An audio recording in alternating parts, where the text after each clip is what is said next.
মুখ্যমন্ত্ৰী ডাঙৰীয়াই সেইখিনি সময়ত বিত্তমন্ত্ৰী হিচাপে অসম বিধানসভাত এই আঁচনিখন ঘোষণা কৰিছিল আৰু তেখেতে সাহসেৰে বিধানসভাৰ মজিয়াত কৈছিল যে এই এখন সৰ্ববৃহৎ মহিলা সবলীকৰণৰ আঁচনি, যি আঁচনিয়ে প্ৰত্যেকটো বিধানসভা সমষ্টিত 10,000-ৰ পৰা 15,000-ৰো বেছি মহিলাক সংলগ্ন কৰিব।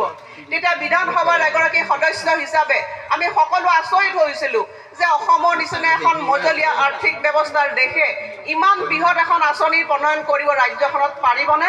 কিন্তু মুখ্যমন্ত্ৰী ডাঙৰীয়াৰ কথা মতে কাম। 2020 চনৰ 1 ডিচেম্বৰ তাৰিখে তেখেতে সাহসেৰে এক বৃহৎ অৰ্থনৈতিক আঁচনিখন অসমৰ ৰাইজলৈ আগবঢ়ালে, মহিলাসকলৰ কাৰণে আগবঢ়ালে।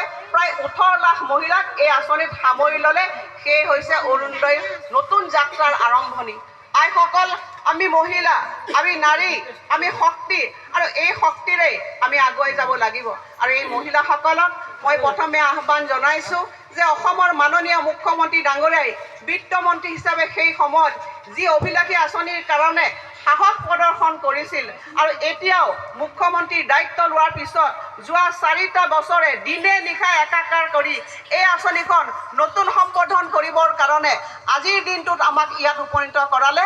তাৰ কাৰণে অসমৰ মুখ্যমন্ত্ৰী ডাঙৰীয়াক আইসকলে এক বৃহৎ হাততালিৰে তেখেতক আশীৰ্বাদ দিয়ক। মই আপোনালোকক এইখিনি আহ্বান জনাইছোঁ।